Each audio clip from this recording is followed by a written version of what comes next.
দোয়া করা সুন্নত তরিকা কি? সুন্নত মানে কিছু মুস্তাহাব, কিছু সবকিছু মিলিয়ে সুন্নত মুস্তাহাব মিলিয়ে, এটা আমরা জানা দরকার। আমরা অনেকে দোয়া করি কিন্তু দোয়ার সুন্নত তরিকা জানি না, কিভাবে করলে আল্লাহ তাআলা দোয়াটাকে কবুল করবেন। দেখেন, 1 নম্বর হচ্ছে মুনাজাত শুরু করবেন আল্লাহ তাআলার প্রশংসা দিয়ে, রসুলের দুরূদ দিয়ে। আল্লাহুম্মা আমিন হয় নাই, সুন্নত তরিকা হয় নাই, প্রথমেই আপনি গলত করছেন। আল্লাহুম্মা আমিন যে বললেন হয় নাই, আপনি বলবেন যে আল্লাহর প্রশংসা, আলহামদুলিল্লাহি রাব্বিল আলামিন। এজন্য আপনারা, আমি এই আজকে 4 বছর পর্যন্ত এখানে মুনাজাত করতেছি, কোনদিন দেখছেন আমি আল্লাহুম্মা আমিন বলে হাত তুলতে? কি বলে হাত তুলি? আলহামদুলিল্লাহি রাব্বিল আলামিন। আল্লাহুম্মা আমিন মানে আল্লাহ তুমি কবুল করো। তা আপনি তো বলেনও নাই কি কবুল করতে। আল্লাহুম্মা আমিন মানে কি? আল্লাহ আপনি কবুল করেন। তা আপনি তো বলেন নাই কি কবুল করবে, মাত্র শুরু করছেন। এজন্য সুন্নত তরিকা হলো প্রথমে আল্লাহ তাআলার প্রশংসা, রাসূলুল্লাহ সাল্লাল্লাহু আলাইহি ওয়াসাল্লামের দুরূদ পড়বেন প্রথমে, এরপরে উভয় হাত সিনা বরাবর উঠাবেন, দেখাবো। হাঁটুর তালু আসমানের দিকে প্রশস্ত রাখবেন, হাতের আঙ্গুল সমূহ স্বাভাবিক রাখা, 2 হাতের মধ্যে সামান্য পরিমাণ ফাঁক রাখা, মন দিয়ে কাকতি মিনতি করে দোয়া করা, আল্লাহ তাআলার নিকট দোয়ার বিষয়টি বিশ্বাস এবং দৃঢ়তার সঙ্গে বারবার চাওয়া, নিঃশব্দে দোয়া করা মুস্তাহাব। তবে সবাইকে নিয়ে দোয়া করলে মকসদ যদি এক হয়, দূরে দোয়া করাও জায়েজ আছে। 9 নম্বর আল্লাহ তাআলার প্রশংসা করা এবং রসুলের দুরূদ দিয়ে আমিন বলে দোয়া শেষ করা, দোয়া শেষে হাত দিয়ে মুখ মাসাজ করা।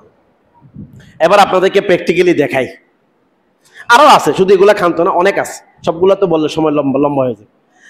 হাত কেমনে ধরবেন? মুনাজাত দেখতেছেন নি ভাই আপনারা আমাকে? হ্যাঁ দেখেন, হাত কেমনে ধরবেন? হাতকে আসমানের দিকে, কারো কাছে যিনি কোনো জিনিস চান নেওয়ার জন্য, এরকম আল্লাহর কাছে আপনি চাইতেছেন, নিবেন এরকম।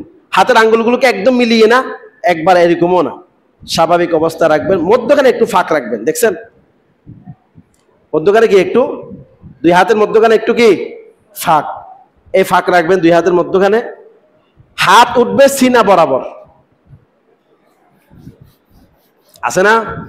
দোয়া গরত দেওয়া, কি গরত দে? হাত মালিশ গরত দে। তেল হাতে কি তেল দিছেন? মালিশ করতেছেন এরকম এরকম করে, এরকম এরকম করে দোয়া নাই। কেউ আছে এরকম ধরে দোয়া করে, আছে না নাই? কেউ আছে যে কি হিন্দুরা না এরকম করে ইয়া করে, আপনি এরকম কিনে করলে দোয়া করবেন, হাত সিনা বরাবর উঠাইয়া এরকম করে, একটু বাঁকা থাকবে আসমানের দিকে, তালুগুলা একটু ফাঁকা ফাঁকা থাকবে, 2 হাতের মধ্যখানে ফাঁকা থাকবে। তারপরে দোয়া শুরু করবেন, প্রথমে আলহামদুলিল্লাহ বলে দোয়া শুরু করবেন। এজন্য আপনি দেখেন আমি যে দোয়া করি, আলহামদুলিল্লাহি রাব্বিল আলামিন, আল্লাহর প্রশংসা, ওয়াসসালাতু ওয়াসসালামু আলা রাসূলিহিল কারীম, রাসূলের দুরূদ। যদি রাসূল সাল্লাল্লাহু আলাইহি ওয়াসাল্লামের উপরে দুরূদ না পড়া হয়, হাদিস আসছে তিরমিজি শরীফে, বিভিন্ন জায়গাতে হাদিস আসছে, ওই দোয়া কবুল হয় না। রাসূলের উপরে দুরূদ না পড়লে ওই দোয়া কি হয় না? কবুলই হয় না বলতেছে। আসমান এবং জমিনের মধ্যখানে ঝুলে থাকে।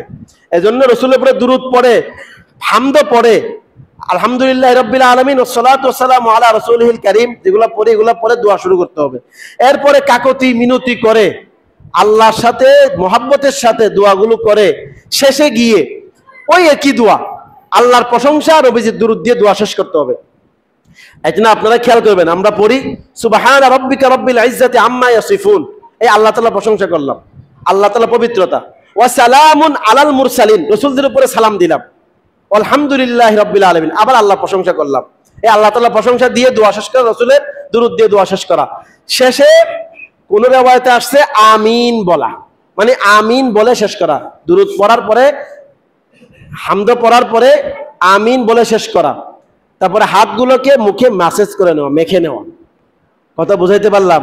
মনে থাকবে দোয়া সুন্নত তরিকা। আজকের পর থেকে কেউ যদি দোয়া করবেন, প্রথমে হাত উঠাবেন কি আল্লাহুম্মা আমিন, নাকি বলেন কি বলবেন? আলহামদুলিল্লাহ রাব্বিল আলামিন। ভাই এটা সুন্নত তরিকা। আপনি দোয়া করতে থাকবেন সারা জীবন, কিন্তু দোয়া কবুল হবে না। দোয়া করতে আছেন সারা জীবন, আপনি সুন্নত তরিকাই জানেন না। এজন্য আমরা এরকম ধারাবাহিকভাবে এক একটা সুন্নত নিয়ে আলোচনা করব। আল্লাহ তাআলা আমাদের সবাইকে আমল করার তৌফিক দান করুন।